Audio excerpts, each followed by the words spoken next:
Hello ladies and gentlemen, welcome back to another Bitcoin video. We have a versatile video today. I'm going to be answering a couple of questions from my YouTube comments section that I got in yesterday's video on a YouTube community post in relation to the S&P 500 potentially dragging Bitcoin down for a new low and why I disagree with that theory. I don't think that's supported by sufficient evidence to actually, back that theory. I think that Bitcoin has well and truly reached its bottom. And we're going to be comparing the Bitcoin chart to the S&P chart and actually looking into what that supposed correlation is and what my explanation for the correlation is and why I don't think that will be going downwards further in terms of Bitcoin going downwards further to a new low. So that's one of the topics. But the other topic, of course, is CPI. And the CPI release is coming in, 4 plus 5, 8 or 9 hours by the time this video gets out. And we need to look into that because obviously that's going to be a big thing that's going to lead to volatility in the market. So we'll dive straight into it, just straight off the bat.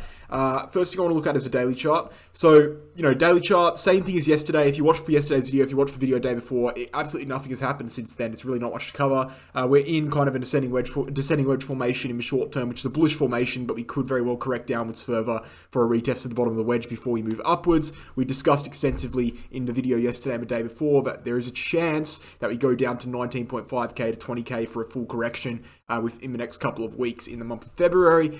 We did discuss extensively, of course, the fact that the weekly chart on Bitcoin, let me go ahead and bring it up, is on support or going to be on support at around 21k from this descending wedge formation on the logarithmic chart. This is all common knowledge now. We've looked into this stuff quite a lot. We're not going to, go too deep into it today just because, we've covered it. We've really exhausted the amount we can cover this kind of thing. If you're interested in that kind of stuff, watch yesterday's video, watch the day before's video.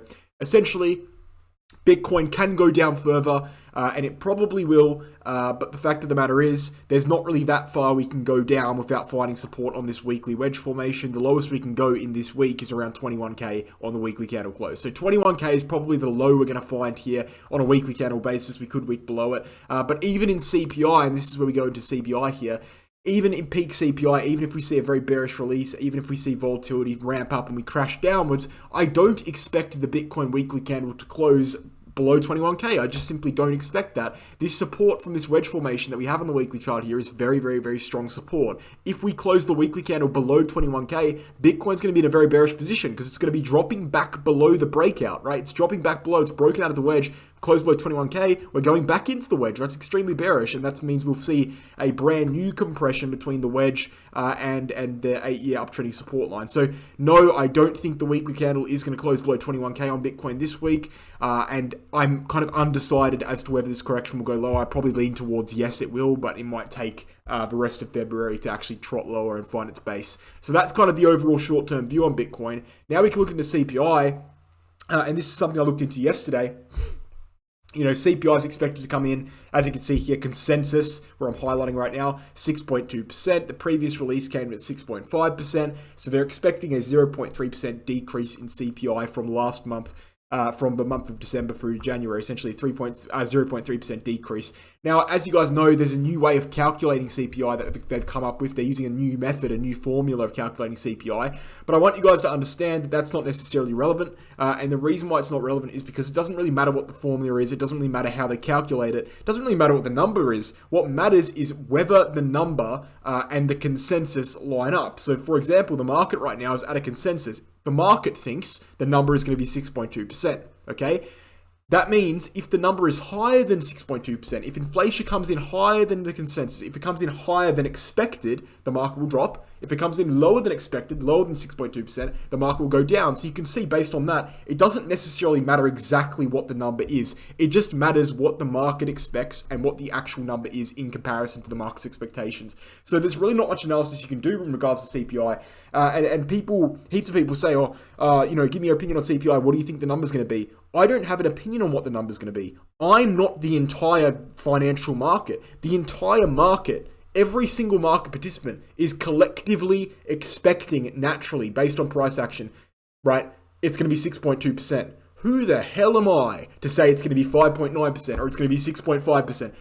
I can't make that prediction. So just a note for those out there, anyone who's predicting CPI numbers, anyone that you think, anyone you're watching on YouTube, anyone you're watching on Twitter, who's going out there and making their own personal CPI predictions is completely missing the point. of what CPI is. It's not something you can just predict. It's very, very complicated, and it's not, it's certainly not something you can predict. So the consensus, the expectation is 6.2. If it comes in lower than that, it's bullish. Comes in higher than that, it's bearish. Quite simple. And that's why there's not really much analysis you can do in regards to CPI. What you need to be watching on the short term when this release happens in 8 to 9 hours is the short-term chart. This 4-hourly chart here, we have a support zone on Bitcoin, a critical support zone at 21,600. Okay, this red line here, that is the support zone. The critical resistance zone that is compressing between that support zone is this downtrending thick yellow line, right? This line here that's downtrending. We are seeing compression, as you can see, I'm going to draw it out for you. Compression between this red support zone, okay, and this downtrending resistance zone, okay? When we see CPI, we'll be either breaking to the downside, in which case we'd go down and test the bottom of the wedge, or we'll be breaking to the upside, in which case we'd break above the wedge and retest that dotted uptrending yellow resistance line. You can go ahead right now, pause the video, and copy down what I have on the screen here. This is the chart you need to be watching for short-term price action for Bitcoin. And if you're interested in trading CPI, which I wouldn't necessarily recommend unless you're very experienced, what you should be doing is waiting for a breakout of a yellow line, entry on the breakout, or waiting for a clear breakdown of the red line, which is hard to do because we've seen a fake out before, or even a clear breakdown of the channel itself. The problem with that is that 21K, okay, that's the bottom of the channel. The bottom of the channel is at 21K. What else is at 21K? Well, the wedge is. The wedge supports at 21K. So for those of you planning trading CPI, I'll tell you right now, you shouldn't be looking for a short position. The only position you can potentially take is a long position, and you should only take that long position on a break above this yellow line here if you are going to do it at all, and you should be taking profits at this dotted yellow line as resistance there. So you should have a potential to gain. It's a very small margin. You can do higher leverage trade, I suppose, but it's a very small margin here. It isn't really necessarily a great market structure to trade. I usually trade CPI because I'm very experienced and I can handle the volatility, and I know I'm very familiar with what different market dynamics and how correlations work. So I can trade CPI, and I've done it many times in the past. We've done it on the VIP group in the past, actually, but this time around, the market structure just doesn't look particularly favorable, unfortunately. I think the weekly chart wedge really complicates it. We can't really take any short positions confidently because there is major support at 21K, which kind of loses out on our short trade possibilities. And then the long possibilities, I mean, yeah, we can take a long trade technically, but there is a bunch of overhead resistance, and we are very much overexposed, after moving up so quickly without any real correction.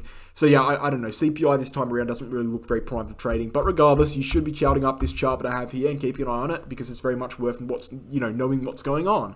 So that's kind of CPI, and that's kind of short-term price action and all of that. But I did have another topic in this video that I'm going to talk about, and it's a very important topic, and it's arguably more important than the first half of this video. Before we get into it, I want to quickly look at a few things though, and those things are the Bitget Exchange and the Crypto Academy. So if you're interested in learning how to trade, I'll start with Crypto Academy. If you're interested in learning how to trade, interested in learning how to analyze charts, trading for yourself, etc., identifying market patterns, all that kind of stuff, become a trader. 10-unit course by the Crypto Academy is there for you. They essentially is a course created by myself and Mega Crypto. We teach people how to trade in that course. It's all pre-recorded information, slideshows, documents, worksheets, so you can go through it at your own pace. You get a lifetime access to the course once you purchase it. If you're interested in that, read it up. The information on the website, and you can find links to how to purchase the course, etc. on the website as well. And then, of course, if you need a place to trade, which everyone does because we're all traders here, we're all investors at least, you're going to be using an exchange. And obviously, my personal recommendation for exchanges on the cryptocurrency market is the Bitget Exchange. 5 times lower fees than Binance, non-KYC, meaning it's a global exchange. There's many reasons why you should use the exchange. It's got a protection fund. It's released their reserves data, right? Both things were faulty with FTX, right? FTX went down. No one can get their funds back. They've got a protection fund that clearly covers all of the I guess you could say, reserves from the exchange. I don't know what the exact word is. So that if the exchange does go down somehow in a similar fashion, now FTX went down, you can get reimbursed on your fund. So lots of reasons to use the exchange, and you can sign up using my referral link for a 15% discount on any trading fees while using it. That's the best way to help the channel. Check that out, pin comment description. Let's dive straight back into it, guys. I did get a lot of questions yesterday. Okay, I made a post yesterday, and this is my post, right? I made a post.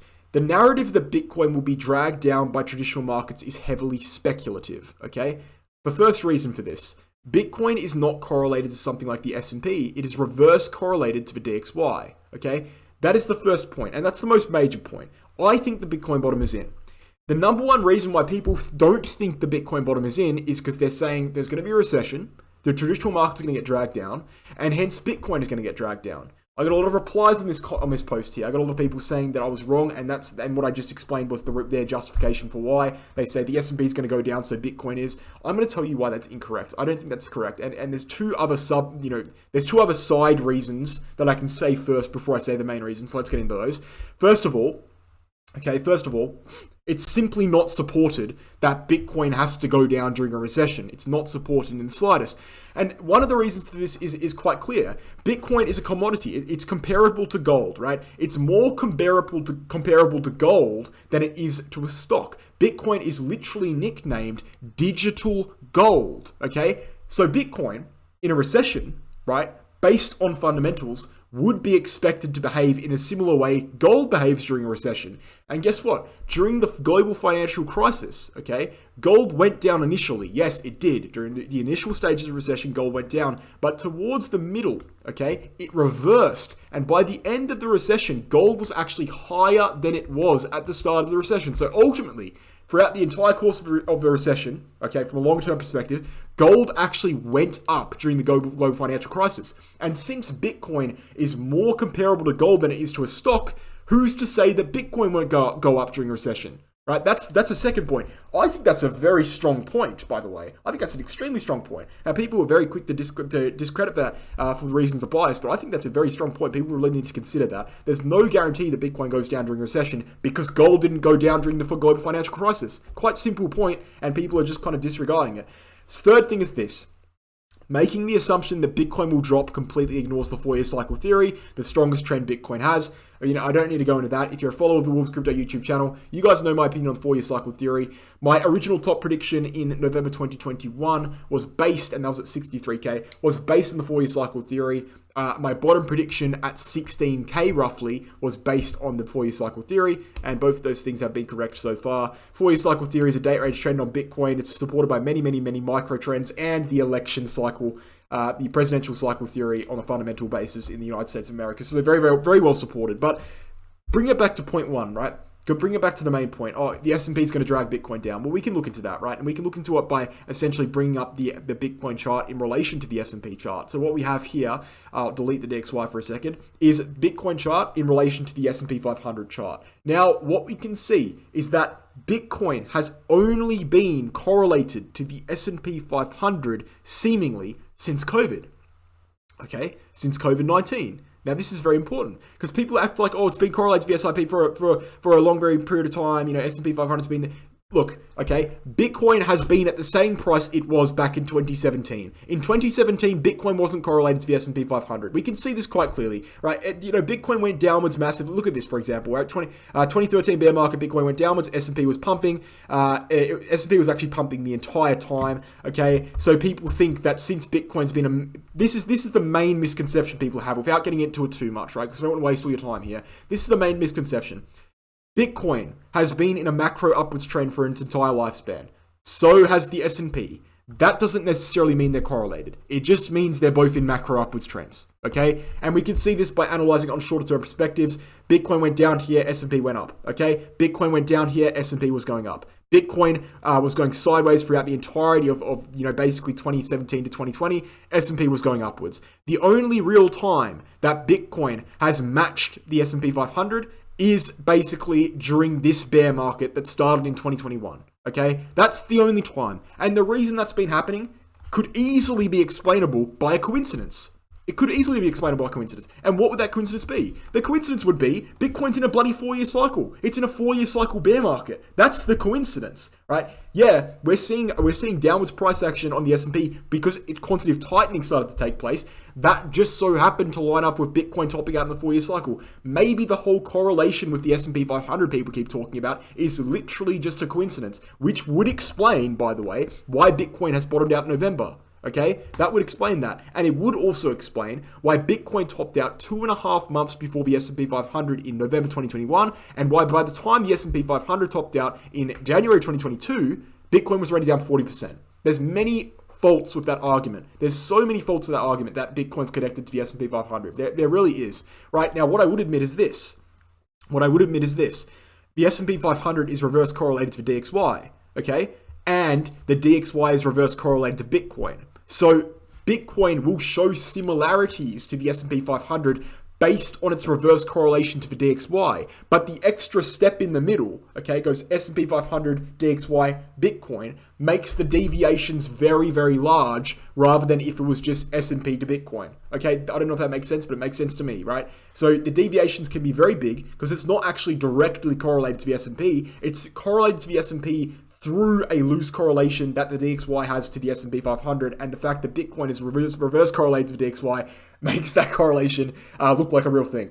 That's complicated. I don't know if you guys followed there, but again, it makes sense to me, so I don't know how else to explain it. But what I would admit is this: I won't say Bitcoin's correlated to the S&P 500. I would say that Bitcoin sometimes matches similar moves to the S&P because it's reverse correlated to the DXY. I think the correlation with the DXY is much, much, much stronger than the correlation with the S&P, and we can really see this, right? Every time Bitcoin's gone upwards, the DXY's gone downwards. Every time Bitcoin has gone sideways, the DXY's gone mostly sideways, and every time Bitcoin's pumped, the DXY has dumped, and the same thing to the downside, right? During this bear market, DXY pumps, Bitcoin goes down. I think the correlation is reverse correlation is much stronger to DXY, and so yeah, for that reason, and for all the reasons I just gave, I think it's a pretty ridiculous argument, to be quite honest with you, and not to be disrespectful to people who make the argument. I just completely disagree with it. I don't think that a recession necessarily has to drag Bitcoin downwards. Now, I'm not saying it won't happen. I'm just saying that based on the data we currently have,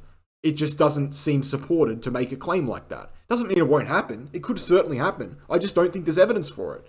And again, that doesn't mean it can't happen. There just isn't sufficient evidence to make that claim so confidently. Because people who make these claims, they say, oh, I'll be like, okay, guys, bottom's in. They'll be like, no, 10K, bro, recession. It's like, that's not a claim you can make because there's not enough evidence to make that claim. It's blind speculation. So I would suggest to people who are bearish right now, I'm not saying don't be bearish. I'm not saying don't have your cautions. You can certainly have your cautions, but be careful about making blanket statements like the recession's going to drag Bitcoin downwards without actually looking into the underlying evidence and without actually understanding fundamentally what Bitcoin is. It's a commodity. It's not a stock. Okay, so that's very much worth noting as well.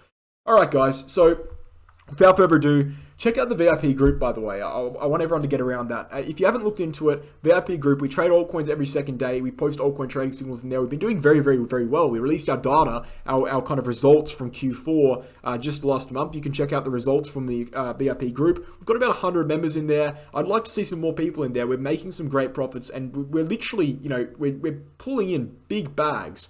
It sounds cringe to say, but seriously, check it out if you're interested. Even just read over what it is and make an educated decision. Read over the results and see for yourself.